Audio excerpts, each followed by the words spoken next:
हम आने को थे, हम आने को थे और सुनाई पड़ा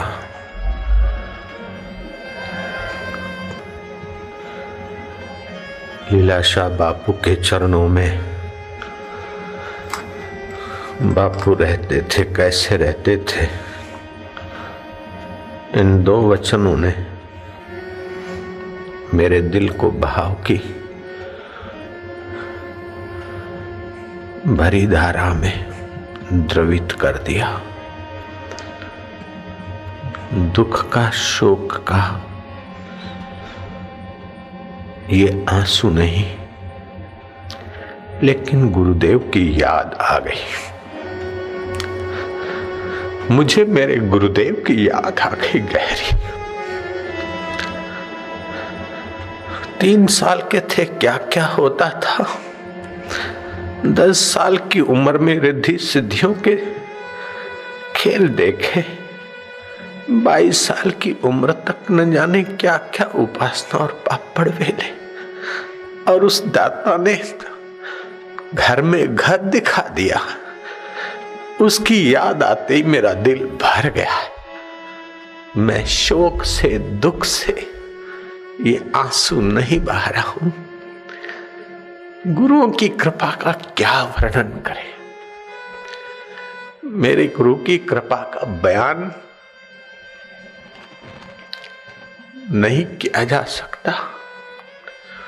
ये राज समझ में तो आता है, समझाया नहीं जाता।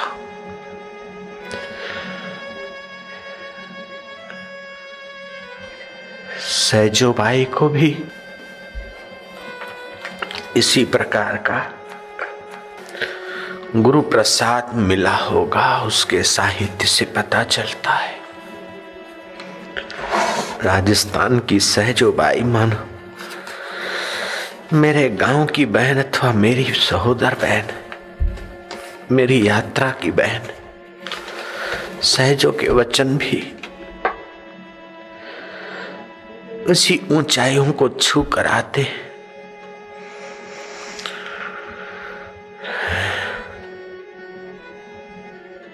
सहजो कहती हरि कृपा जो होए तो नहीं, होए तो नहीं। सहजो कहती हरि की कृपा हो तो हो, ना हो तो कोई जरूरत भी नहीं है। हरि कृपा जो होए तो नहीं, होए तो नहीं। पर गुरु कृपा दया बिनु सकल बुद्धि बही जाही। हरि कृपा करें तो करे, न करे तो भले हरि अपने पास अपनी कृपा संभाल के रखे। जब तक गुरु कृपा नहीं होती तो हरि की कृपा भी बह जाती है। अब गुरु की कृपा हो तो हरि कृपा चुप बैठ कैसी शक्ति आगे पीछे चलेगी। मैंने क्या सेवा की गुरु की। गुरु ने जो दे डाला है उसके आगे मेरी सेवा का कोई मूल्य नहीं, कोई महात्म्य नहीं, कोई कीमत नहीं।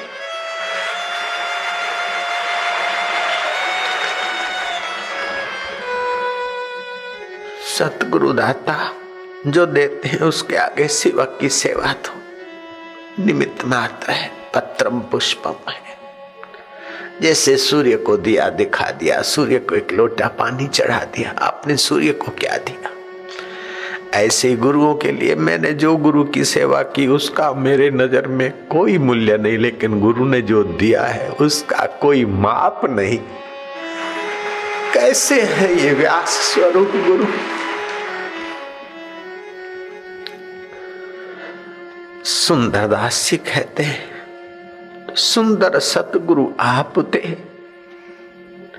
सुंदर सतगुरु आप ते किया अनुग्रह आई। अपने आप से अनुग्रह किया, हमने मांगा नहीं, क्योंकि हमें पता ही नहीं कि ये चीज भी मांगी जाती। हम तो बस गए। अब गुरु के बिना गत नहीं। जिस शिव बाबा की पूजा उपासना करते, मंदिर में जाते ही पार्वती मां का हार अथवा पुष्प मेरे को उत्साहित करने के लिए गिर पड़ते, शिव बाबा के ऊपर चढ़े हार, मेरा मंदिर में जाना ही मानो मुझे वो स्नेह करे, ऐसे संकेत मिलते थे। मोटी कोरल में अनुष्ठान चालू था और बार बार कह रखे साईं लीलाशाह के पास जाओ, मैं तुमसे पूरे का पूरा मिलूंगा। तुम कौन कहते हो? बोले जिसका तुम अनुष्ठान करे हो मैं शिव कहता। कौन शिव? हृदय में आवाज आ रही, कैसे मैं जानूं? न जाने कितनी कितने बाहर संकेत मिले, कितनी कितने कुछ परिचय मिले बाह्य जगत के और आंतर जगत के संकेत। और हम पहुंचे, गुरु के चरण में पहुंचे। फिर सुबह 9:30 बजे के करीब पहुंचे और 2:30 बजे क्या दे डाला उस दाता ने, हद हो गई। पहले एक बार सानिध्य मिला, फिर उनकी आज्ञा पालन की। इच्छा तो नहीं थी घर लौट जाऊं, लेकिन आज्ञा कर रहे घर जा। आज्ञा सम नहीं साहिब सेवा। 13 दिन मुश्किल से गुजरे, नर्मदा किनारे पहुंच गए। फिर वहां से अनु ने विनय का पत्र लिखा किसी गुरुदेव के भक्त को। बापूजी कहाँ होंगे? बोले अभी नैनीताल से। बापूजी वज्रेश्वरी बंबई के पास वाली एकांत जगह में पधारे।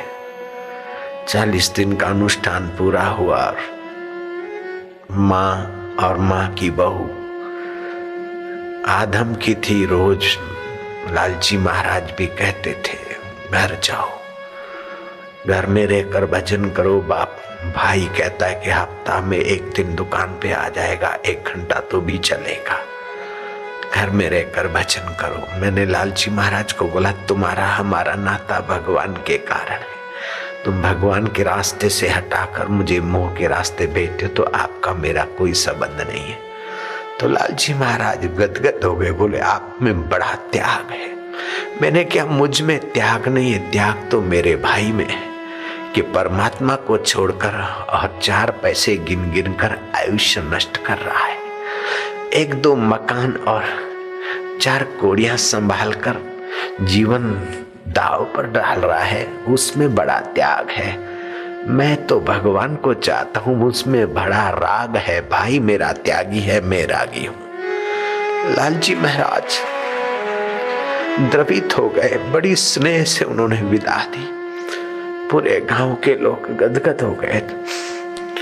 उस समय विदाई के समय का उस देहात का माहौल ऐसा हो गया था कि वर्णन सुना है कि श्री कृष्ण जब जाते थे तो लोग कैसे रोते थे। क्या श्री रामचंद्र जी वनवास गए तो लोगों ने कैसे कैसे आंसू बहाए, उसकी झलक उस समय मिली थी। कोरल से चले थे मियाँ गांव की गाड़ी में बैठे। मियाँ गांव से अहमदाबाद जाने वाली गाड़ी की 3 टिकटें मेरे मित्र को कहा था, जो मेरी माँ को और उसकी बहू को लाया था। 3 तुम्हारी और 1 मेरी टिकट। मेरी तो तुम ले लेना, वज्रेश्वरी जाना है। माँ को जरा दिखा देना कि ये 4 टिकट है। माँ को बिठाया, उस मित्र को बिठाया, माँ की बहू को बिठाया।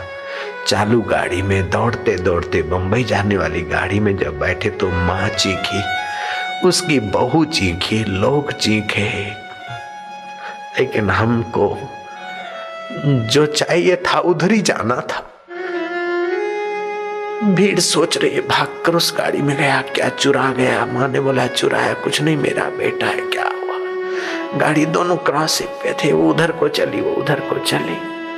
हजारों जन्मों की माताएं मिली, पत्नियां मिली, पति मिले, लेकिन अब सतगुरु मिल रहे हैं तो फिर मैं दाव क्यों छोड़ूं? सतगुरु के पास जाने की अंतःकरण की प्यास को मैं कैसे बुझाऊंगा उनके सिवा? शाम की सादी गाड़ी में बैठे और स्टेशन आती गई। फिर जहां उतरने का था उतरे। फिर सामान जो थोड़ा बहुत था हाथ से बनाकर ही खा लेते थे थोड़ा, और सामान बनाने का, खाने का, सोने का साथ में रखते थे। कोई नौकर मजदूर भगत को नहीं रखते थे, अपने ढोते थे। पहुंचे, बापूजी घूमने को निकले थे, हम सुबह पहुंचे। अच्छा आ गया है, हम चरणों में पड़े। घर नहीं रहा बेटा। वाणी तो मौन रही, लेकिन आंखों ने सब कुछ कह दिया। बापू ने कहा ठीक है, सब भगवान सब ठीक कर लेंगे। भोजन भोजन करके आराम ही कर रहे थे, उनका सेवक बुलाने आया। पढ़ा ग्रंथ। अब ये सब वाणी में आने की चीजें नहीं है।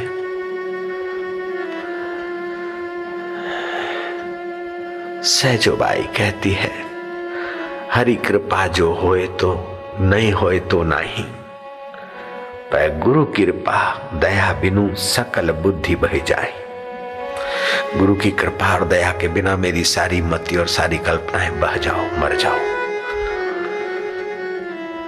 हरि ने तो कृपा की, कईयों को मनुष्य तन मिला, लेकिन गुरु की कृपा नहीं मिली तो मोहिनी, आसुरी और राक्षसी प्रकृति में बहे जा रहे। हरि ने कृपा की, सूरज दिया, चांद दिया, चंदा दिया, शास्त्र दिए, मंदिर दिए, मठ दिए, उपदेशक दिए, लेकिन सत्य को जानने वाले सतगुरु की चरण नहीं मिली तो सब होते हुए लोग तप रहे हैं, परेशान हो रहे हैं। लेकिन जिनको सतगुरु की कृपा मिल गई, हरु की कृपा हो चाहे ना हो, तो उनको परवाह नहीं।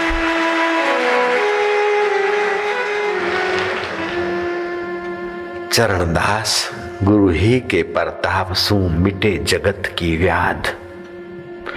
चरणदास गुरु ही के प्रताप सु मिटे जगत की व्याध। राग द्वेष दुख ना रहे, उपजे प्रेम अगाध। अगाध प्रेम गुरु कृपा से उपजता है। अगाध औदार्य गुरु कृपा से उभरता है। जीवन में अगर जीते जी जीवन दाता का अनुभव करना हो तो औदार्य सुख, उदार बनना चाहिए, दानी बनना चाहिए, मांगने वाला नहीं देने वाला बनना चाहिए। और देने वाला तभी बन जाता है, तभी बन सकता है जब कोई देने वाला हमें स्वीकार कर ले। देने वाला हमें स्वीकार कर ले, सतगुरु हमें स्वीकार कर ले, बस।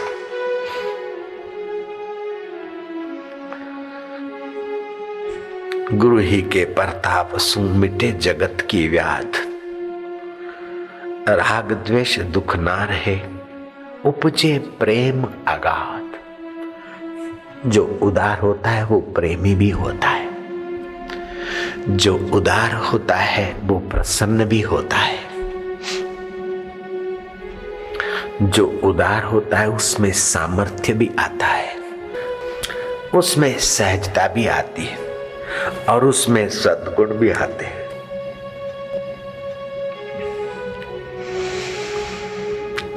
जा धन को ठग ना लगे। जिस गुरु की उदारता रूपी रसधारा को अथवा दानवीर की उदारता को, दान धारा को, जा धन को ठग ना लगे, धारी सके ना लूट।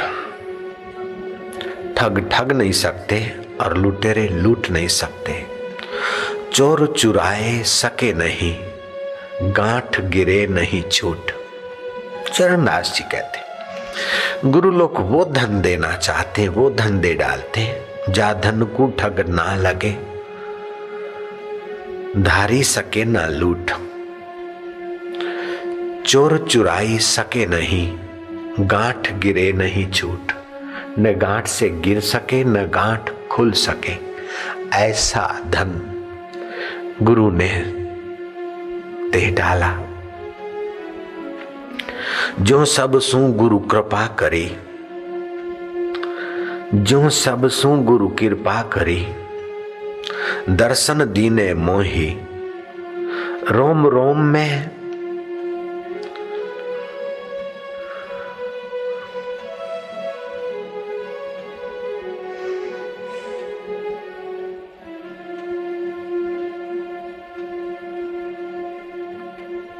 चरणदास मेरे दिल की बात कह रहे हैं, मेरे गुरु और मेरी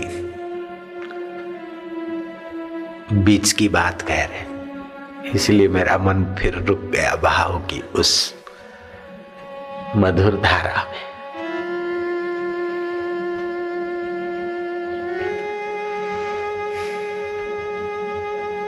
जब सु गुरु कृपा करी दर्शन दीना मोही, रोम रोम में वे रमे। जब सु गुरु कृपा करी दर्शन दीन है मोही, रोम रोम में वे रमे। बापूजी का अंगत सेवक था, निकट का सेवक था, लेकिन बापूजी जब महाप्रयाण करने की घड़ियों में आए, सारे के सारे किसी निमित्त से चले गए। और बापूजी का सिर, मैं तो इस गोद को धनभागी मानता हूं कि इस गोद में मेरे सद्गुरु देव ने आखिरी यात्रा के समय सिर रखा।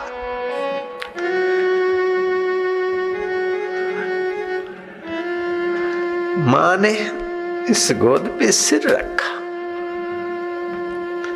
मैं अपने आप में बहुत बहुत संतुष्ट हूं, मुझे कोई फरियाद नहीं। चाहे कोई कुछ भी मेरे लिए सोचे, उसकी सोच उसे मुबारक। मैं पूर्ण संतुष्ट हूं, पूर्ण खुश हूं, पूर्ण प्रसन्न हूं, पूर्ण तृप्त हूं।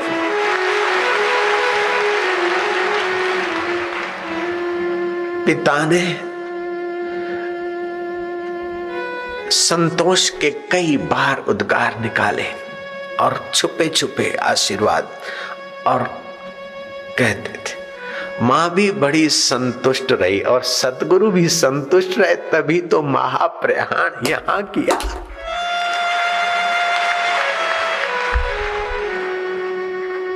अब उन्हीं की कृपा मेरे द्वारा मेरे साधकों और श्रोताओं को भी संतुष्ट कर रही है। अब मुझे क्या चाहिए और आप बताइए। जो मुझे सुनते हैं, मिलते, वे भी संतुष्ट होते हैं।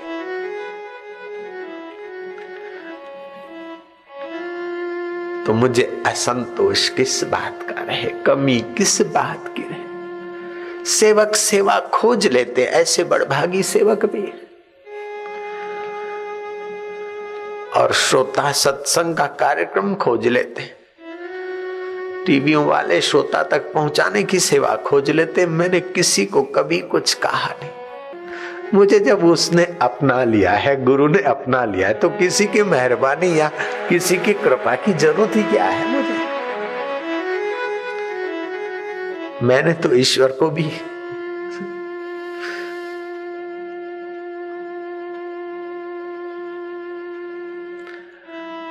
मोहब्बत जोर पकड़ती तो शरारत का रूप लेती है। मैंने ईश्वर को भी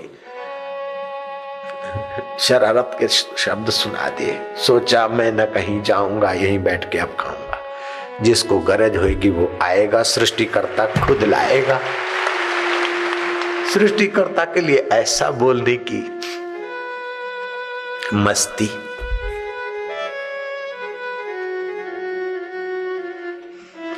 जा धन को ठग ना लगे, धारी सके ना लूट।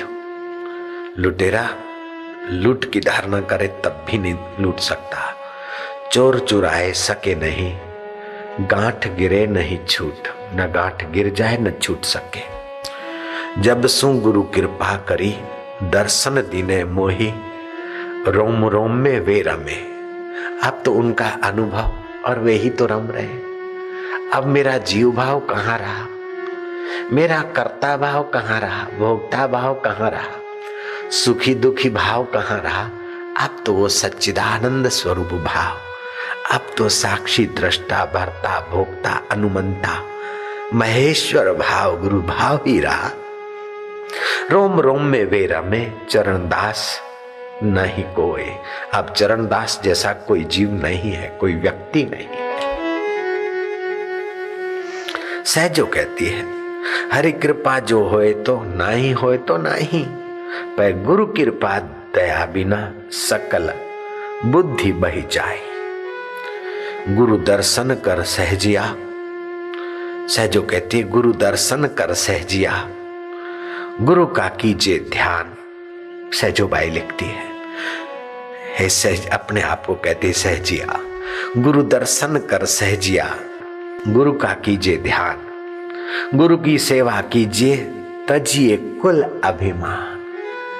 मैं ब्राह्मणी हूं, मैं क्षत्राणी हूं, मैं बड़े घर की हूं, मैं छोटे घर की हूं, मैं महिला हूं, मैं पुरुष हूं, ये सारा देह का अभिमान छोड़कर मैं तो तेरा और तू मेरा।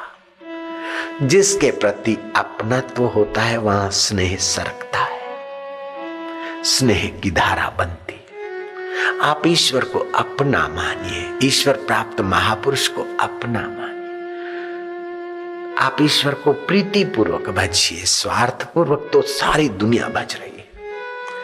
ऐसा नहीं कि नास्तिक लोगों की संख्या ज्यादा है, आस्तिकों की संख्या ज्यादा है। नास्तिक तो गिने गिनाए मिलेंगे, वे भी किसी न किसी में आस्था रखते ही है। किसी को नहीं मानते, ईश्वर को नहीं मानते तो बड़े नास्तिक को तो मानते हैं।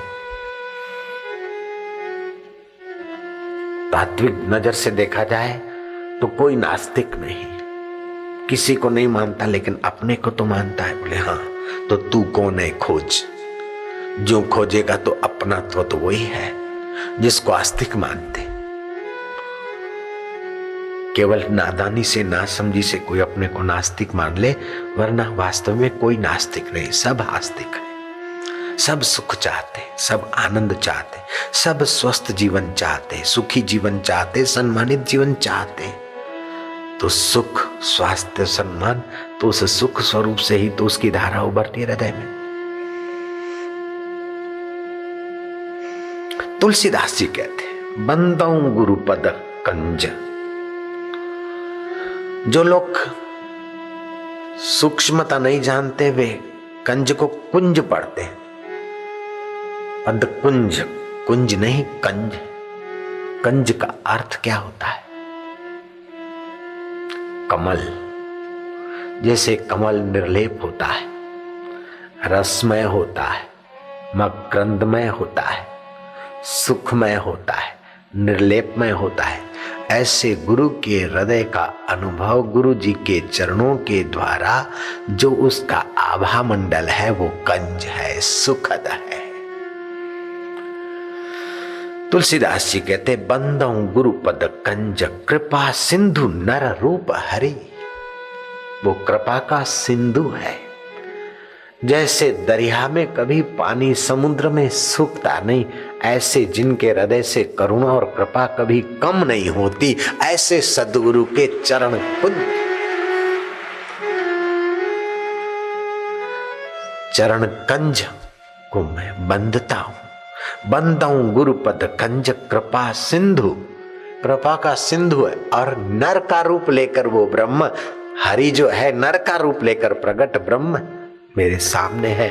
उनके चरण कमल की मैं वंदना करता हूं। ये तुलसीदास जैसे महान संत कहते हैं बंदऊ गुरुपद कंज कृपा सिंधु नर रूप हरि। महामोह तम पुंज जासु वचन निकर निकर। जिनके वचनों ने महामोह और तम को, जिनके वचनों ने मिटा दिया, जैसे सूर्य अंधकार को और कीचड़ को सुखा देता है, ऐसे ही उनके वचनों ने मेरा महामोह और दलदल में फंसने का स्वभाव सुखा दिया। 4 प्रकार के शिष्य होते। एक की मति ऐसी होती है तेलिया मति, जैसे तेल की एक बूंद डाल और थाली में फैल जाए, ऐसे गुरु का संकेत उनके कान में पड़ा और रहस्य उनके हृदय में फैल गए। हम इसीलिए सेवा करते थे कि अधिक से अधिक उनके वचन, अधिक से अधिक उनकी सेवा करके, अब सच पूछो तो ये मेरे से झूठ बोला गया। हम इसीलिए सेवा करते ये शब्द मेरे से झूठा निकला। मेरा कोई ऐसा उद्देश्य नहीं था कि सेवा करके ये पाऊं। फिर भी अब कल्पना करता हूं कि उस समय का उद्देश्य थोड़ा सा कल्पना कर लेता हूं कि अनुष्ठान में जो भगवत प्रेरणा हुई कि इन्हीं के पास जाओ, तो इन्हीं को भगवान रूप मानकर, ब्रह्म रूप मानकर इनकी सेवा मैं करता नहीं था, हो जाती थी। जो प्रेम किया जाता है ना, वो उतना बढ़िया नहीं होता, और जो प्रेम हो जाता है वो घटिया नहीं होता।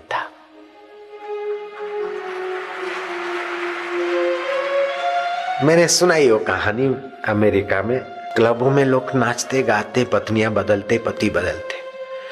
एक ऐसी बाई यूं थिड़कन ले और यूं हास्य करे, उसके चमकीले दांत और रेशम जैसे बालों का झटका ले।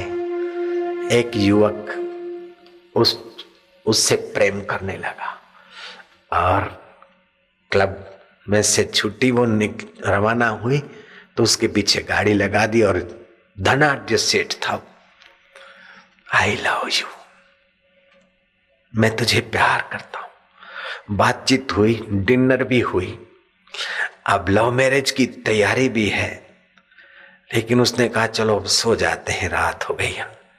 तो उस सुंदरी ने अपने नकली बालों का खोपा उतार के रखा, तो भीतर छोटे छोटे सफेद बाल और दांत जो मोती की नाई चमक रहे थे वो चौकठे निकाली। वो युवक सेठ तो सिर पर पैर रख के भागा हो, क्योंकि उसने दांत देखकर, बाल देखकर प्यार किया था।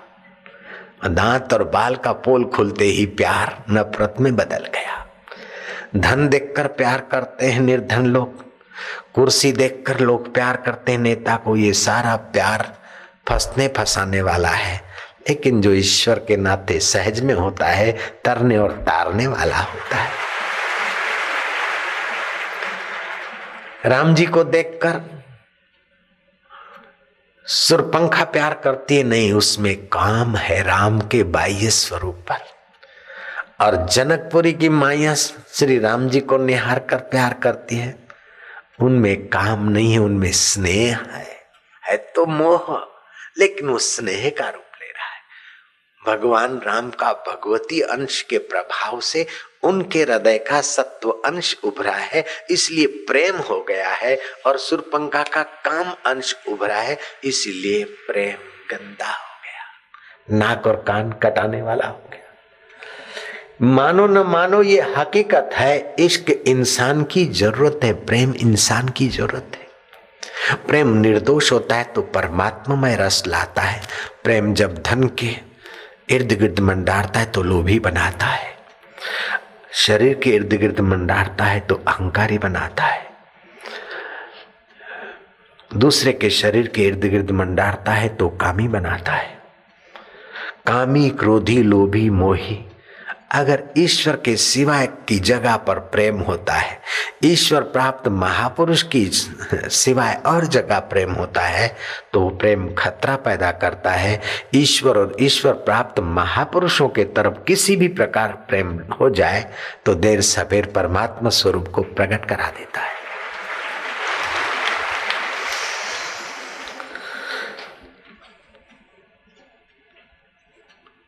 बूंद पड़ी तेल की पूरी थाली छा गई। अथवा तो ऐसा कहो कि जैसे पेट्रोल आग को पकड़ लेता है, खींच लेता है, ऐसे वो गुरु के संकेत को, गुरु के अनुभव को खींच लेता है, पकड़ लेता है। दूसरे शिष्य ऐसे होते जैसे कपूर, बस आग छुआते ही, गुरु की कृपा छूते ही शिष्य में दिव्यता आने लगती। तीसरे होते कोयले जैसे, अग्नि के निकट रखते, फूंकते फूंकते फिर अग्निमय होते। और चौथे होते केले के स्तंभ जैसे, अग्नि के साथ रखो तभी भी केले का स्तंभ अग्नि को बुझा देगा, लेकिन खुद चमकेगा नहीं। फोर्थ क्लास चेले। मैंने नामदान लिया जी, फिर तो ऐसा ऐसा क्यों करता है? बोले ऐसा कुछ नहीं किया जी, मैं तो बापू का शिष्य हूं जी। लेकिन अभी मैं बापू को नहीं मानता हूं जी, अभी तो मैं स्वतंत्र हो गया जी। तू स्वतंत्र हुआ कि सिगरेट के शरण हुआ, वाइन की शरण हुआ कि ब्रांडी की शरण हुआ, वो तू तेरे मन को पूछ। क्या करे, वहां जाते तो ऐसा हो गया ऐसा हो गया, इसलिए हम नहीं जाते, अपने मजे से रहते। हाँ, बापू के फोटो तो अपने घर में रखते, बाकी बापू को तो मानता हूं मैं, उनके विचारों को नहीं मानता हूं। तो तू क्या खाक मानता है बापू को? एक प्रसिद्ध वक्ता ने भाषण में बोल दिया, मैं गांधी जी को तो मानता हूं, गांधी जी के लिए मेरे मन में प्यार है, मान, गांधी जी को तो मैं मानता हूं, लेकिन गांधी जी के विचारों से मैं सहमत नहीं हूं। मन में आए तो मजा ले लेना चाहिए, संभोग से समाधि का रास्ता क्या बुरा है। लेकिन गांधी जी ने तो जिद पकड़ा, संयम, 36 साल की उम्र में ब्रह्मचर्य व्रत। ये मैं गांधी जी के विचार नहीं मानता। तो तू गांधी जी को क्या मानता है भगवान? उस बेचारे ने कई अपने नाम भी बदले, फिर भी भगवान मंगल करे सभी का, अच्छे हैं, कुछ न कुछ सद्गुण तो थे ही। नारायण नारायण नारायण। जब मनमाना कोई गुरु बन जाता है सतगुरु के द्वारा, अहम परम गुरु में नहीं मिलता, तब तक विद्वान हो सकता है, कथाकार हो सकता है, प्रसिद्ध और प्रचारक हो सकता है, लेकिन सतगुरु का पूर्ण गुरु कृपा मिली, पूर्ण गुरु का ज्ञान जब तक नहीं लेता तब तक बेचारा कहीं न कहीं ये जीव रुक जाता है।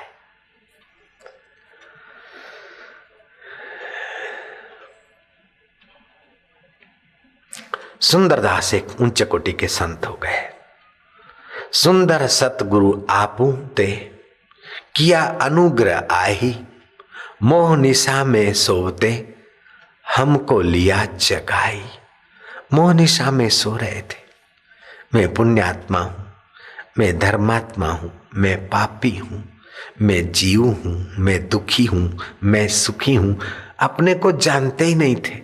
मन जैसा बनता था ऐसे अपने को मानते थे। सुंदर सतगुरु सरीखा कोहू नहीं उदार। सुंदरदास जी कहते हैं, सतगुरु जैसा दूसरा कोई उदार हमें नहीं मिला, न कोई है, न कोई हो सकता है। देवता लोग आप पत्रम पुष्पम सेवा पूजा करें, 200-500 खर्च करें तो 50,000 का आपका मंगलमय आशीर्वाद देवता दे सकते, लाखों करोड़ों का आशीर्वाद दे सकते, लेकिन वो नश्वर चीज ही दे सकते।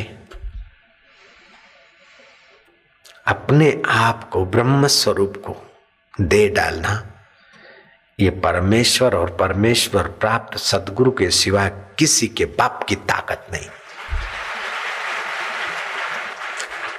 किसी भी जीव की ताकत नहीं और किसी भी देवता की ताकत नहीं। देवताओं का मैं आदर करता हूं, देवता भोग दे सकते, ऐहिक आशीर्वाद दे सकते, और लोग भी ऐहिक नश्वर चीजें दे सकते। जिन चीज को पाकर बाद में आप रीते रह जाए, उन नगण्य चीज का मूल्य तत्व ज्ञान के आगे विशेष नहीं होता है। प्रभु प्राप्ति के आगे नगण्य चीजों का मूल्य नगण्य ही है।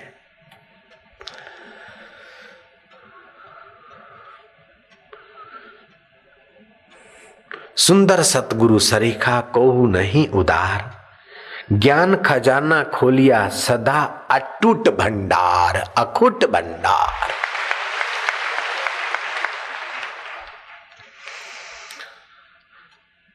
समदृष्टि शीतल सदा, अद्भुत जाकी चाल। ये सतगुरु लोग कैसे होते? समदृष्टि, व्यवहार में तो विषमता लगेगी, हाथी में, ब्राह्मण में, गऊ में, पंडित में, ज्ञानी समदृष्टि होते हैं। ये समदृष्टि का सत्संग सुनकर एक चेला जिसके यहां गुरु ठहरे थे बोलता है, गुरु जी आज तो सत्संग सुना के आप तो समदृष्टि हैं, मेरी पत्नी मासिक धर्म में चली गई, इसीलिए आज तो गाय को जो खाण खिलाते हैं वही थाली में परोस के ला रहा हूं, क्योंकि आप तो सब में सम देखते हैं। अरे मूर्ख, समदर्शी होते हैं, समवर्ती नहीं होते हैं। जो घास गाय खा सकती वो गुरु को नहीं खिलाया जा सकता, और जो हाथी से जो काम लिया जा सकता है वो गाय से नहीं, और जो गाय से व्यवहार किया जाता है वो कुत्ते से नहीं। व्यवहार में तो विषम दृष्टि होगी, लेकिन तत्व से समदृष्टि रहेगी। जैसे माँ अपने बेटों के प्रति समदृष्टि रखती। एक बेटा किसान का काम करता है, खेत में जा रहा है, उसे रोटी और प्याज की सब्जी अथवा अचार देती है। दूसरा लड़का MBBS का एग्जाम देने जा रहा है, उसे मालपुए देसी घी में बनाकर दूध में डुबाकर नाश्ता दे रही। तीसरे बच्चे ने जुलाब लिया, उसलिए खिचड़ी बनाई। और चौथा बच्चा थोड़ा बीमार है, उससे मौसमी का रस दिया। और पांचवें बच्चे को बुखार हो रहा है, ऊ कर रहा है, थप्पड़ पड़ेगी, अभी थोड़ा व्रत रख ताकि कच्चा रस आम पक जाए फिर खिलाऊंगी। पांचवा मांग रहा है, एक को मालपुए खिला सकती और पांचवें को खिचड़ी भी नहीं देती और आंखें दिखाती है। फिर भी सभी बच्चों के प्रति माँ की करुणामयी समदृष्टि है। ऐसे सद्गुरु की भी सभी शिष्यों के प्रति व्यवहार भिन्न भिन्न होगा, लेकिन उनके मंगलमयी समदृष्टि सद्गुरु की सबके प्रति रहती है। समदृष्टि शीतल सदा, समवर्ती नहीं समदृष्टि। अद्भुत झांकी चाल, ऐसा सतगुरु कीजिए पल में करे निहाल। आओ श्रोता तुम्हें सुनाऊं महिमा लीला शाह की, सिंध देश के संत शिरोमणि बाबा बेपरवाह की। बचपन में ही घर को छोड़ा, गुरु चरण में आन पड़ा। बचपन में ही घर को छोड़ा, गुरु चरण में आन पड़ा। तन मन धन सब अर्पण करके ब्रह्म ज्ञान में दृढ़ खड़ा। ब्रह्म ज्ञान में दृढ़ खड़ा। नदी पलट सागर में आए, नृत्य गंगा की। नदी पलट सागर में आए, नृत्य गंगा की। आओ श्रोता तुम्हें सुनाऊं महिमा लीला शाह की, सिंध देश के संत शिरोमणि बाबा बेपरवाह की। जय जय लीला शाह, जय जय लीला शाह, जय जय लीला शाह, जय जय लीला शाह। योग की ज्वाला भड़क उठी और भोग भरम को भस्म किया। योग की ज्वाला भड़क उठी और भोग भरम को भस्म किया। तन मन धन सब अर्पण करके गुरु में दृढ़ खड़ा। तन मन धन सब अर्पण करके ब्रह्म ज्ञान में दृढ़ खड़ा। जीवन मुक्त विचरते हैं ये दिल शहंशाह की। जीवन मुक्त विचरते हैं दिल शहंशाह की। आओ श्रोता तुम्हें सुनाऊं महिमा लीला शाह की, सिंध देश के संत शिरोमणि बाबा बेपरवाह की। जय जय लीला शाह, जय जय लीला शाह, जय जय लीला शाह, जय जय लीला शाह। सुख को भरते दुख को हरते करते ज्ञान की बात जी। सुख को भरते दुख को हरते करते ज्ञान की बात। जग की सेवा लाला नारायण करते दिन रात जी। जग की सेवा लाला नारायण करते दिन रात जी। जीवन मुक्त विचरते हैं ये दिल शहंशाह की। जीवन मुक्त विचरते हैं दिल शहंशाह की। आओ श्रोता तुम्हें सुनाऊं महिमा लीला शाह की, सिंध देश के संत शिरोमणि बाबा बेपरवाह की। जय जय लीला शाह, जय जय लीला शाह, जय जय लीला शाह, जय जय लीला शाह। नारायण नारायण नारायण। नारायण नारायण। मलुकदास उच्च कोटि के संत हो गए। वे कहते हैं, जीती बाजी गुरु प्रताप ते, जीती बाजी गुरु प्रताप ते, माया मोह निवार। माया मोह का निवारण कर दिया गुरु ने। ऐसी बाजी मैंने जीत ली। जीती बाजी गुरु प्रताप ते, माया मोह निवार। कह मलुक गुरु कृपाते, उतरा भव जल पार। कह मलुक गुरु कृपाते, उतरा भव जल पार। सुखद पंथ गुरुदेव यह, सुखद पंथ। सुख के लिए तो हम भागते हैं, क्या क्या करते हैं, कोठियां बनाते हैं, क्या शादियां करते हैं, लोगों को रिझाते हैं, पार्टियां करते, उधारा लेकर भी दहेज देते लेते हैं, क्या नहीं करते, फिर भी दुख जाता नहीं। लेकिन गुरु ने आत्म सुख ऐसा दिया कि कोई दुख टिक नहीं सकता और सुख कभी हटता नहीं। सुखत पंथ गुरुदेव यह, दीनों मोहि बताए, ऐसो उपट पाए अब, जगमग चले बलाए। सुखत पंथ गुरुदेव यह, दीनों मोहि बताए। अपने घर में घर दिखा दिया, अपने आप में सुखी रहना सिखा दिया, विश्रांति पाना सिखा दिया और विश्रांति से सामर्थ्य उभारना सिखा दिया और सामर्थ्य का अहम मिटाकर सच्चिदानंद के साथ ब्रह्मा विष्णु और पूरे ब्रह्मांड के साथ एक होना सिखा दिया। सुगत पंथ गुरुदेव यह, दीनों मोहि बताए, ऐसो उपट पाए अब, जगमग चले बलाए। ब्रह्म भागा गुरु वचन सुनी, अब भ्रांति चली गई। ब्रह्म भागा, ना समझी दूर हो गई, दिले दिल में दिलबर को देख लिया। अब किसी वस्तु की, व्यक्ति की, परिस्थिति की मोहताजी नहीं रही। ब्रह्म भागा गुरु वचन सुनी, मोह रहा नहीं लेश। अर्थात ज्ञान का, अज्ञान का लेश भी नहीं रहा। स्थूल शरीर मैं हूं ये मोह नहीं रहा। सूक्ष्म विचार ये मेरे विचार हैं, सूक्ष्म शरीर में मैं हूं ये मोह भी नहीं रहा। और मुझे समाधि लगी रहे अथवा विक्षेप है, ये कारण शरीर की फरियाद भी मेरी फरियाद नहीं रही। लेश भी मोह नहीं रहा। स्थूल नहीं, सूक्ष्म नहीं, कारण नहीं, तीनों शरीरों का मोह चला गया। तब माया छली हित किया, माह मोहुनी भैंस। तब ये माया छली ने एक तरफ तो संसार को नचाती, लेकिन जब गुरु की कृपा हुई तो वो माया छली भी अनुकूल होकर कदम कदम पे अपना अनुकूल खेल करती। ताको आवत देख के कहीं बात समझाए। इस माया की लीला को आते हुए देखकर कई बातें मुझे समझ में पहले से आ जाती कि अब माया में ये होना है, माया में ये घटना है, और माया को संकेत करो कि ऐसा ऐसा, तो वो ऐसा भी कर डालती है।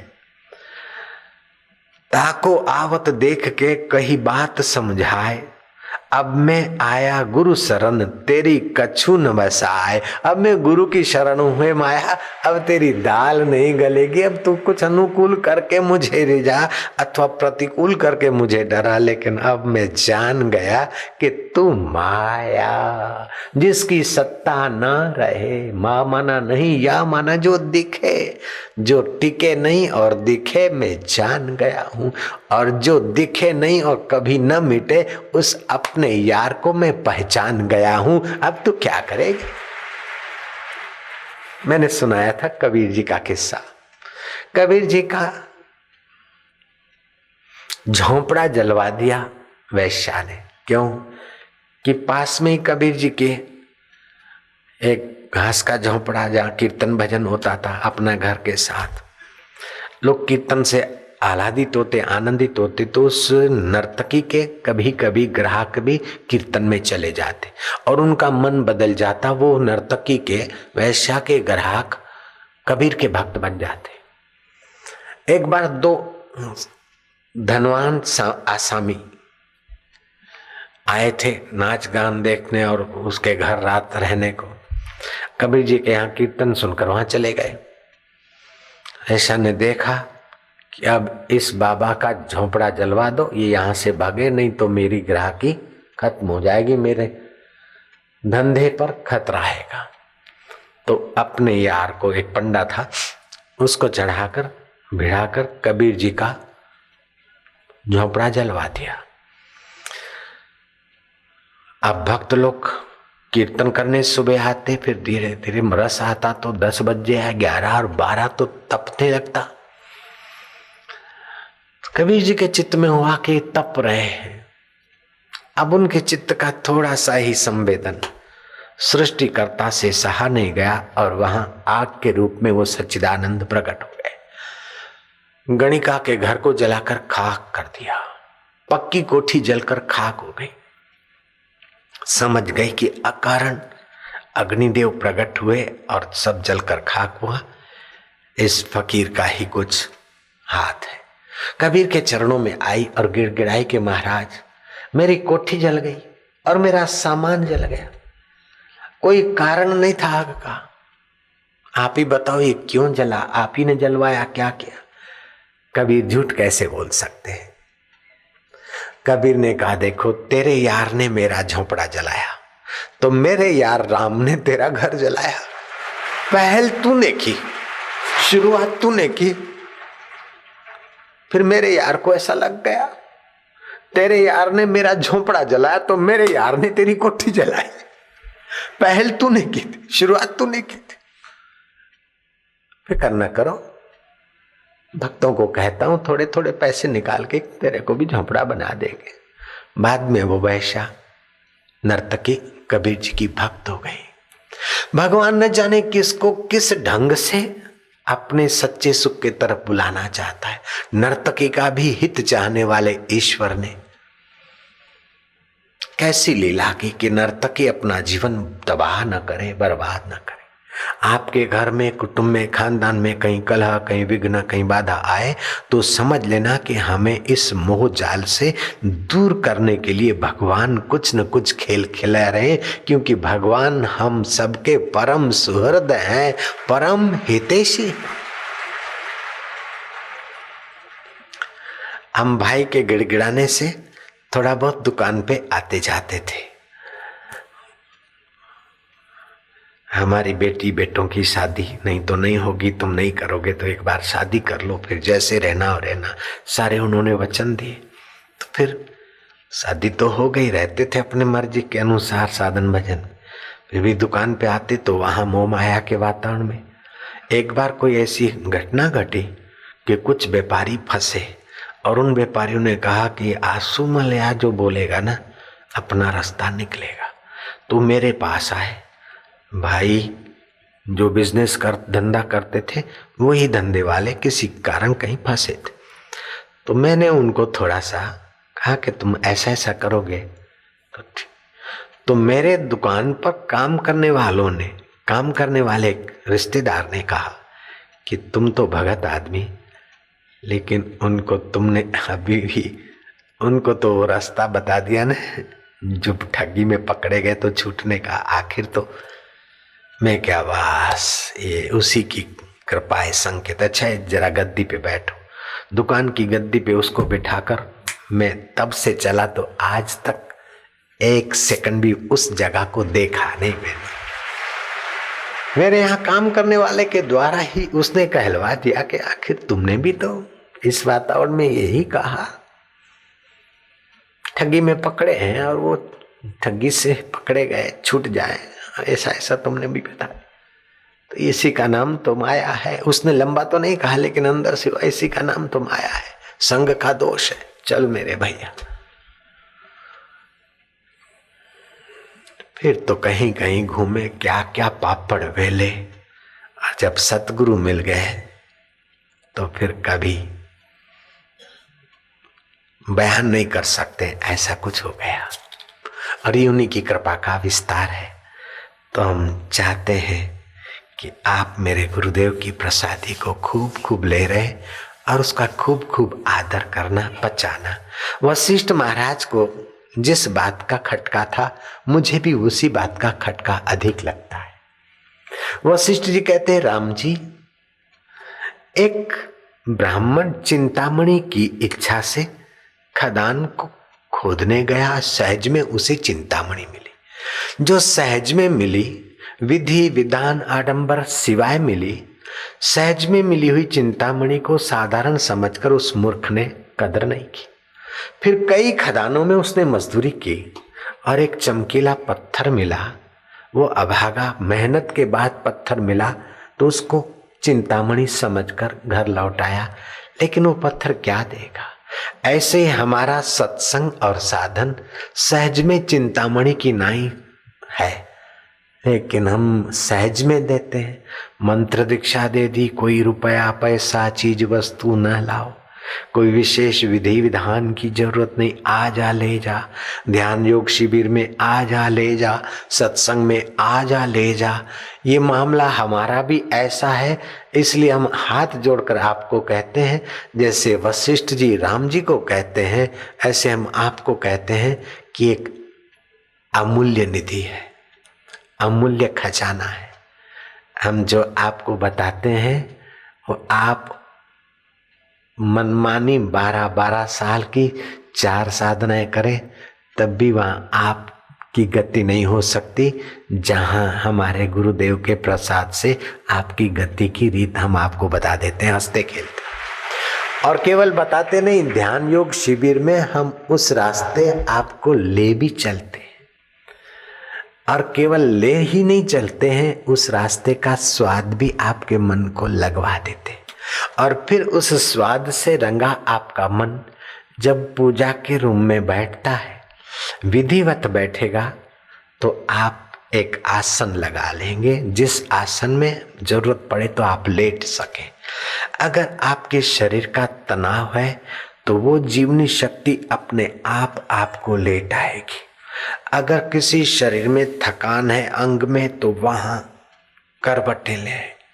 अगर प्राणायाम की जरूरत है तो आपको करने नहीं पड़ेंगे, वो जीवनी शक्ति भस्त्रिका या प्राणायाम करवाएगी।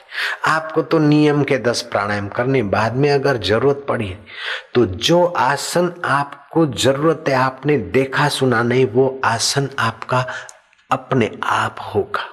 जो मुद्राएं आपने देखी सुनी नहीं, ऐसी मुद्राएं अब मैं करने बैठूंगा तो नहीं होती, ऐसी मुद्राएं आपको होने लगेगी।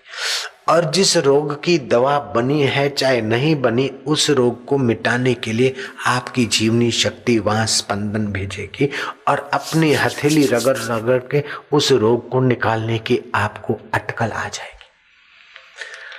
आप दूसरे के मन की बात जानने की कोशिश करोगे तो बहुत मेहनत पड़ेगी, लेकिन आपकी ऐसी ऊंचाइयां आ जाएगी विश्रांति में कि दूसरे के मन की बात जानना चाहो तो आपको देर नहीं लगेगी।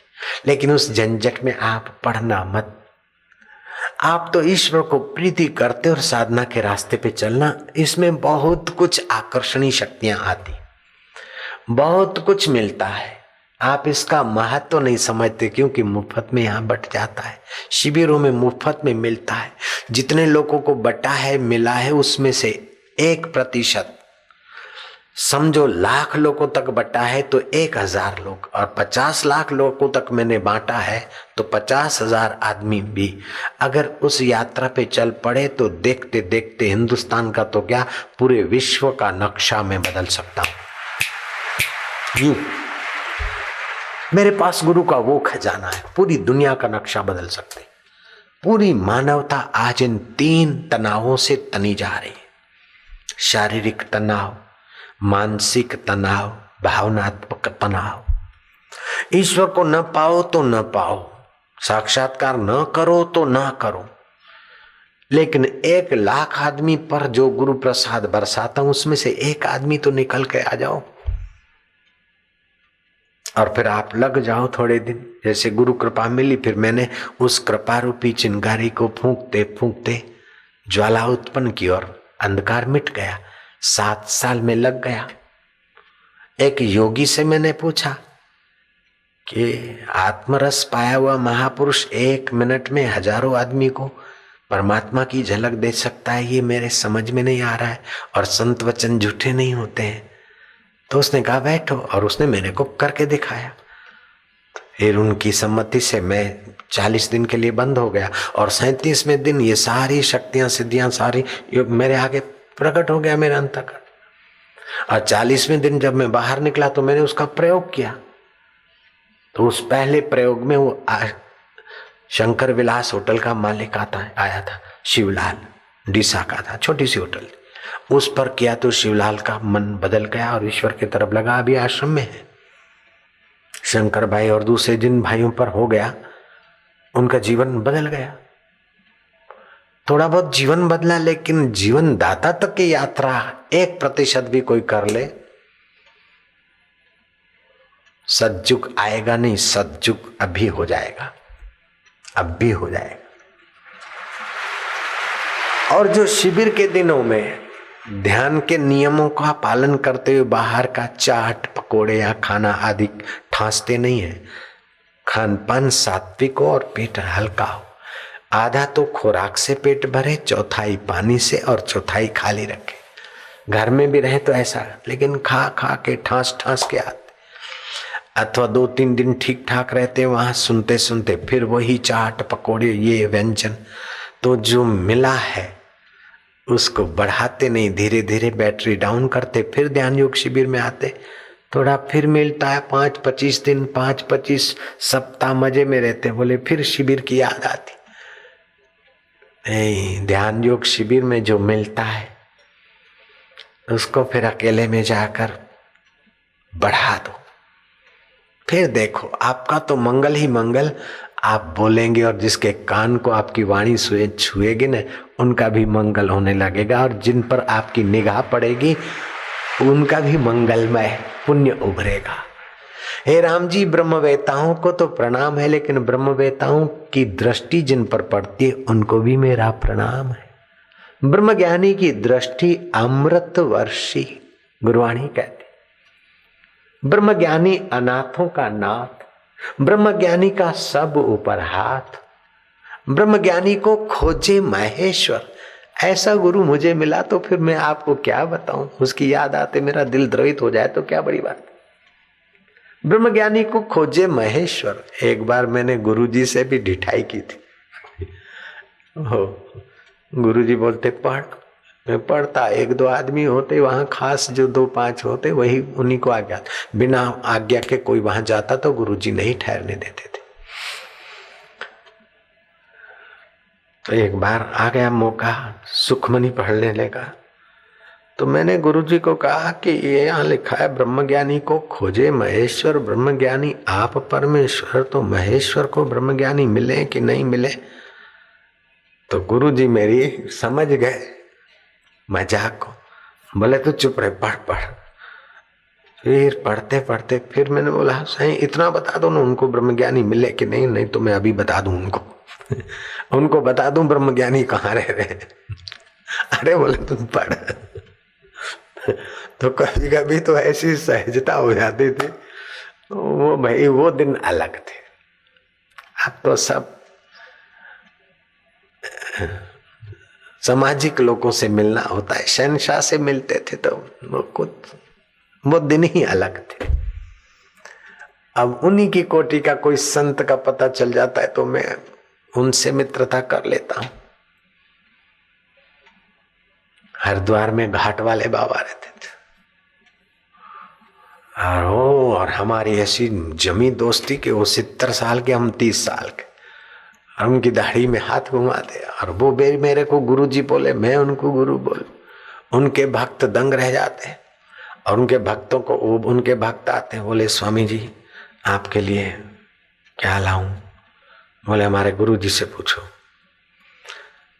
तो मैं उनको बोलता कि आपके गुरुजी नहीं खाएंगे पहले, क्योंकि तुम्हारे गुरु है, मेरे शिष्य हैं। तो वो बोलते अच्छा आप स्वामी जी क्या खाओगे। मैं क्या स्वामी जी नहीं, तुम ये बोलो हमारे दादा गुरु आप क्या सेवा स्वीकार करेंगे। और ठाका मार के हम सभी हंसते थे। ऐसी सहजता। एक बार मेरा रसोइया मेरे लिए टिफिन ले आया, मैं उनके साथ बैठा रहता, समय होता तो टिफिन ले आता। तो बोले अरे क्या लाया है आसाराम जी के लिए? बोले भोजन लाया हूँ। अरे बोले क्या दिन भर खिलाता है इनको, अभी तो 1.5 पाव काजू खा गए, रबड़ी खा गए, अब फिर खाना खिलाता है, क्या आसाराम को दिन भर खिलाता रहता। उसने बोला अब स्वामी जी हमारे साईं तो खाली सब्जी रोटी खाते हैं, 2 सब्जी भी नहीं और सादा खाते हैं, अभी क्या क्या लाया है? बोले सब्जी है, रोटी है और थोड़ा सा खीरे का कचुम्बर है, ककड़ी है, बस। तो बोले तू डर गया रे, तेरे गुरुजी कुछ भी खाएं तो क्या हो गया, ये तो शाहों का मार गए, इतने में सुकड़ गया, डरता क्यों है रे? चलो कुछ नहीं खाए इधर काजू बाजू, ऐसा ऐसा विनोद करते ऐसे ऐसे सहज में। तो ऐसे संत कभी कभार धरती पे होते हैं और उन्हीं महापुरुषों की परंपरा से कोई शिष्य पर शिष्य मिले जुले, उन्हीं के प्रभाव से अभी दुनिया में जो थोड़ी सच्चाई, थोड़ा स्नेह, थोड़ी रौनक या थोड़ी आध्यात्मिकता का एहसास हो रहा है, ये सब उन्हीं की देन। अभी भी जो दुनिया में थोड़ी बहुत रौनक है ना, ये सीधी अनसीधी वाया वाया करके भी उन महापुरुषों की सहजता है। आदिपुर में बापूजी की कुटिया थी, एक बड़ा प्रसिद्ध जिसने अपने नाम की कॉलेज भी बनाई थी, एक्सपर्टर था, वो दर्शन करने आया। अब बापूजी घूमने गए तो बैठ बैठ के थका, बापूजी को देर हो गई तो उनका सेवक उनको बुलाने गया, ढूंढने गया तो बापूजी आ रहे, एक हाथ में करमंडल और एक हाथ सिर पर। वो जो माइया, गरीब मजूर माइया नहीं कंडे ढूंढती है, लकड़ियों के टुकड़े ढूंढती, वो ऐसा भारा बनाकर सिर पे ले आ रहे थे। वो सेवक बोलता है कि बाबा पिताजी क्या कर रहे हो? वो तोलानी सेठ जैसे तो इंतजार कर रहे हैं और तुम ये लकड़ियां चुनने में इतनी देर कर दिया, अब ऐसे चलोगे तो क्या मानेगा? बोले कुछ भी माने, क्या है, रोटी बन जाएगी 2 टाइम की, कोल से बच जाएंगे तेरे, इसमें क्या बुरा है। वो भारा लेकर चले आ रहे, बड़े बड़े सेठ जिसके दर्शन का इंतजार कर रहे, वो भारा लेकर आश्रम में पटका। बोले ये लीलाशाह साईं है? बोले हाँ। अच्छा तो ये रजाई, ये फलाना, ये सामान, अच्छा अच्छा ठीक है, प्रसाद लो, अच्छा जाओ आप। उनको जल्दी भगा दिया। और कोई गरीब था चौकीदार, अरे ले ये रेशम की रजाई आई है, प्यू लीलाशाह तेरे द्वारा भोगेगा, ले जा पैर ले, उठा बांट दिया। एक बार मैंने अपनी आंखों से देखा, पाटन महसाणा डिस्ट्रिक्ट में आता है लगभग, वहां बापू का सत्संग था। विदाई के समय लंबी शोभा यात्रा निकली और जिसमें दुल्हा लोग बैठते ना, ऐसी बैंड बाजा लेके जो जीप सजाई होती है नकली घोड़ों आदि की, उसमें सिंहासन लगा था। बापूजी बैठे थे पास में, मैं भी अदब से बैठा था और लंबी कतार चली बीच बाजार। बापूजी उसमें से उतरे तो मैं भी पीछे पीछे गया। लोग खड़े हो गए। बापूजी ने कहा तुम चलो, ले चलो ये बारात को, मैं आता हूं, स्टेशन पे ही आना है ना, तुम चलो। लोग बोले साईं, अरे साईं क्या बोलता, आ गया बल्ब चल। वो लंबी प्रोसेस चल रही है, उसमें से दुल्हा उतरा, 90 साल का दुल्हा, जयराम जी की लीलाशाह दुल्हा उतरे उसमें से और फुटपाथ पे जामफल बेचने वाले के यहां जाके बैठ गए। 3 जामफल चुने, तुलवाया। अरे हाथ मत मार, हक का कर। वो बोले 2.5 आने हुए, बोले नहीं 2 आने के हुए, तो हाथ मार के सब। तो रकझक करती, मैंने उसे इशारा कहा कि हाँ बोल दे, उसको अलग से चवन्नी पकड़ा दी। वो 3 जामफल लिए, झोले में बांधे अपने अंगोछे में और यहाँ लटकाए, चल शोभा यात्रा इंतजार कर। स्टेशन तो नजीक था। बोले बापूजी बैठो, बोले अब तो आ गया स्टेशन। ट्रेन में बैठे, चलो अपने 3, एक उनका सेवक, एक मैं अंगत सेवा करता था, लेकिन वो बड़ा ढीठ था, बापूजी को पहचान नहीं पाया। बापूजी के लिए कैसा उसको व्यवहार करना चाहिए था उस बेचारे को पता नहीं चला। एक मुझे दिया, एक इतने में पास में जो हमें छोड़ने आया था वो डॉक्टर लाया, Times of India. Sai Sai, आज से करीब 29 साल पहले की बात है। साईं साईं, अमेरिका ने खोज किए, चांद तक पहुंचे और वहां की मिट्टी लाए, और वे कहते हैं कि richest people can stay there, धनी आदमी वहां रह सकेंगे, ऐसा 1 साल के अंदर होटल बनने की संभावना है। अरे छोड़ दे, ये कुछ नहीं होगा, 1 सेकंड में कुछ नहीं होगा। बोले बापूजी, ये विज्ञानियों ने ये लाए थे, ये लाए थे, ये तीसरा रॉकेट है, 5वां फलाना जोगी, उसको समझ थी। वो बोला, अरे बोले वे झुकी वे टुटनवा नहीं, सिंधी हुंदा वे समझी विया हुंदा, बैठ जा चुप। आज तक अमेरिका ने चंद्रलोक पर होटल बनाया हो और धनी आदमी रहते हो, ये मैंने नहीं सुना है। आपने सुना है और आप बता सको तो मैं आपका चेला बन जाऊं। कैसी ऊंचाई और कैसी सहजता, कैसी ऊंचाई और कैसी सरलता, कैसी ऊंचाई और कैसी निष्प्रियता। एक दिन मैं भाव में आकर चरण पकड़ा, सेवा नहीं लेते थे, फिर भी मेरा संकल्प था सेवा। तो मैंने कहा, गुरुजी कोई आज्ञा कर दो, कोई सेवा दो। बोले सेवा करेगा? हाँ। मानेगा आज्ञा? क्या मानूंगा। सोचा कि गुरुजी कहेंगे तुम 2 भाई हो, तुम्हारे हिस्से की संपत्ति दे दो, अच्छे काम में लगवा दो, तो लगा देंगे, थोड़े से अपने रख के बाकी का। लेकिन गुरुजी को क्या कहना है, ये अनुमान कर रहे थे। गुरुजी ने बोला मानेगा क्या? बोले हाँ। करेगा सेवा? हाँ। बोले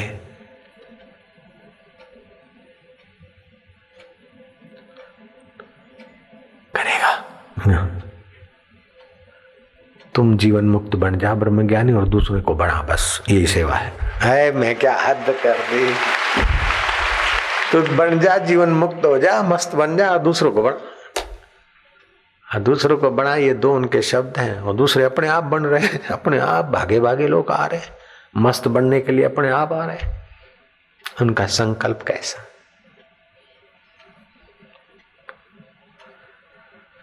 ये गुरु पूर्णिमा व्यास जी के आदर और व्यास जी की महानता, ब्रह्म ज्ञानियों की महानता की स्मृति दिलाने वाली पूर्णिमा है। ब्रह्म ज्ञानियों की महानता की स्मृति आपकी महानता को जगाने के लिए। तुम 4 पैसे कमाकर, 4 रोटी खाकर, 4 बच्चे पालकर संसार में तप मरने के लिए नहीं आए हो।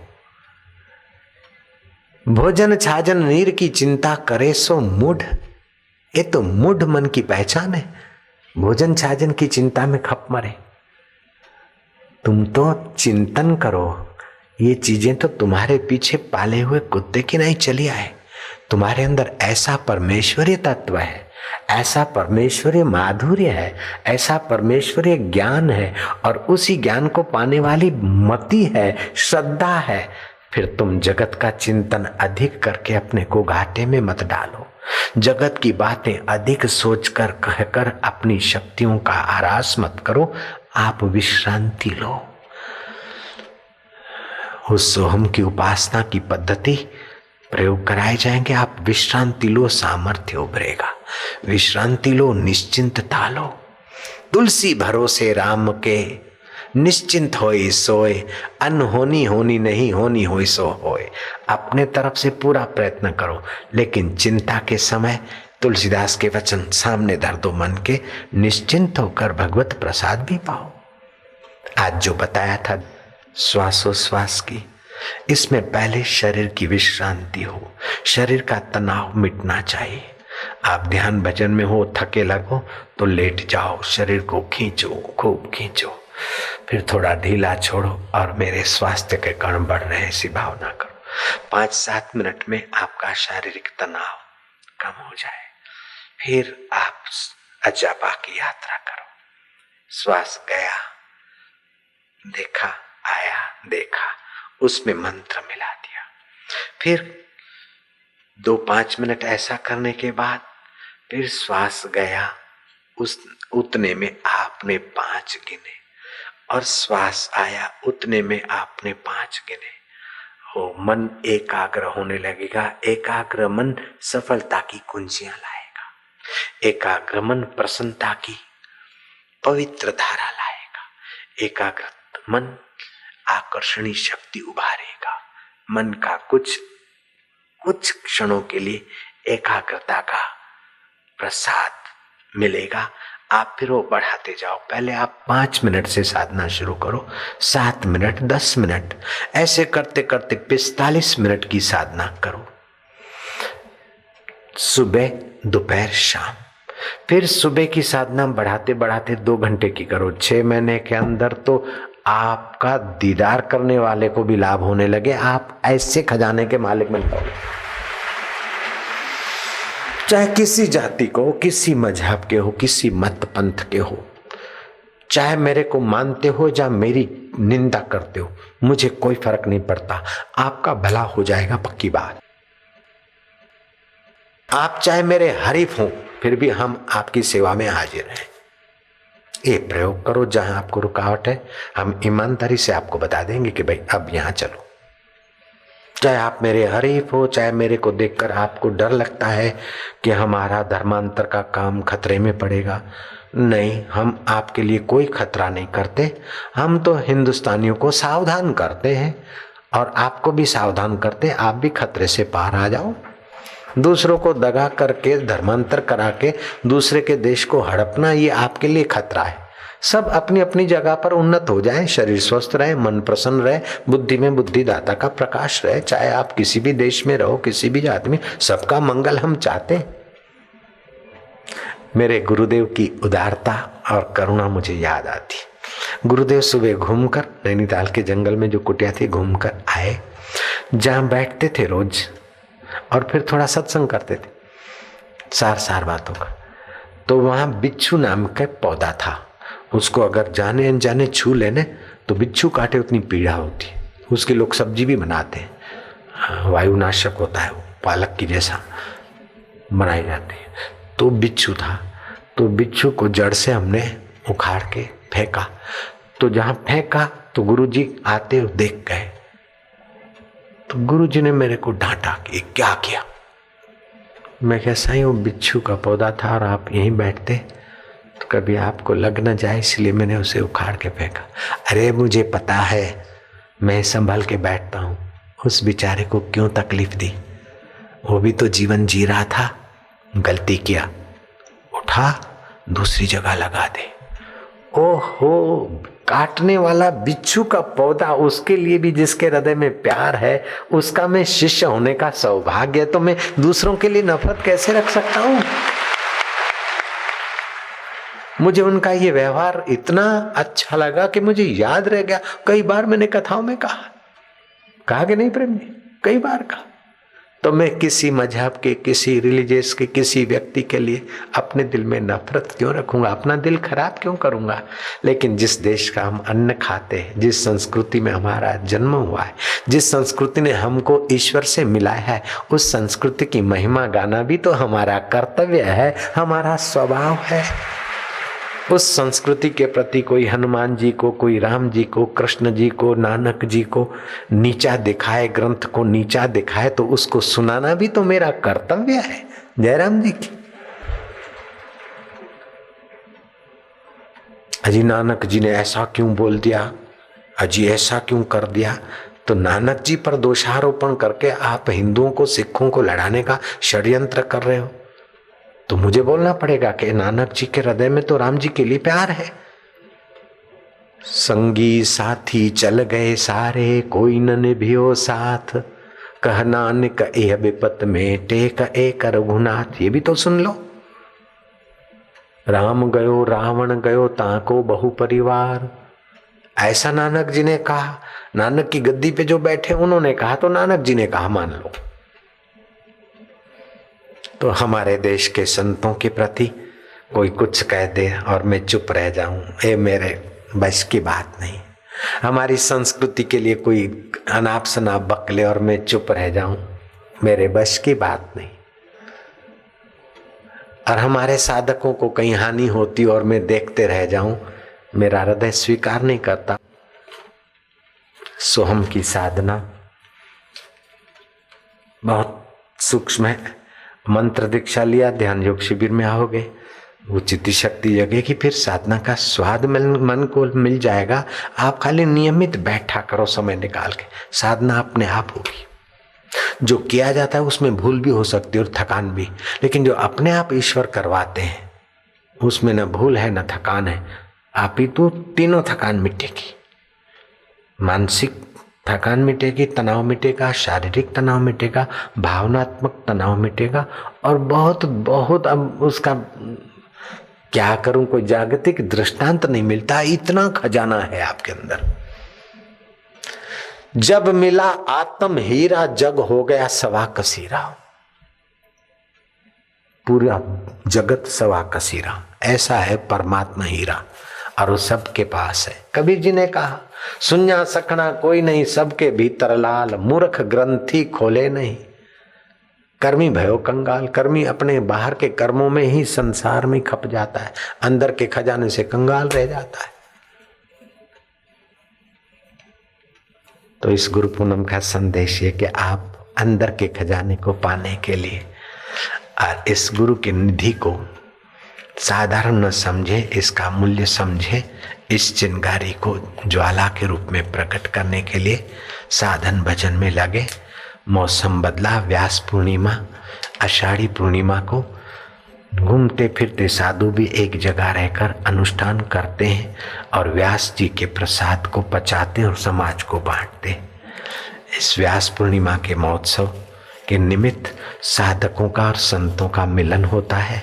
नई दिशा, नए संकेत, नया उत्साह, पुराने साधकों को नए साधकों से मिलने का, नए को पुराने से मिलने का अवसर मिल जाता है, और पुरानी अनुभूतियाँ सुनकर नए साधक भी आगे बढ़ते हैं, और नए साधकों को गुरुओं का कुछ नया संकेत मिलकर और यात्रा होती है।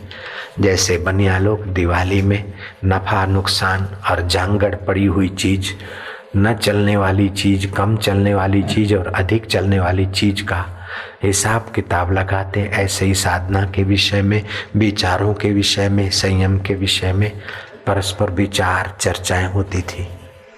अब हाय हाय का युग हो गया। जो काम करने के लिए मनुष्य जीवन मिला उसके लिए समय नहीं है, और जो सब छोड़ के जाना है इसीलिए हम खप रहे हैं। ऐसा कलयुग और फास्ट युग आ गया। हर आदमी चंचलता में खपा जा रहा है। फिर भी और देशों की अपेक्षा भारत में अभी भी अच्छा है कि एक संत को सुनने के लिए इतनी तादाद में दिल्ली के लोग, महानगर के लोग, और इतनी तादाद में सोमवार के दिन भी बैठे और मंगल को भी बैठ सकते हैं। ये ईश्वर की कृपा है, महापुरुषों का प्रसाद है और साधकों के पुण्य है। अरे गहरे का काम नहीं ब्रह्म ज्ञान के सत्संग की जगह पे पहुंचना। एक एक कदम चल के आते, यज्ञ का फल होता है। श्रद्धा से बैठते हैं, भक्ति योग फलित होने लगता है। सुनते हैं, ज्ञान योग फलित होने लगता है। कीर्तन करते, जप यज्ञ फलित होने लगता है। 1000 अश्वमेघ यज्ञ, सैकड़ों वाजपेयी यज्ञ का पुण्य 16वें हिस्से की बराबरी नहीं कर सकता है। इतना पुण्य आप सहज में कमा रहे हैं, यह हिंदुस्तान में ही हो सकता है। ओम सहनां भवतु सहनौ भुनक्तु सह वीर्यं करवावहै तेजस्विनावधीतमस्तु मा विद्विषावहै। ओम शांति शांति।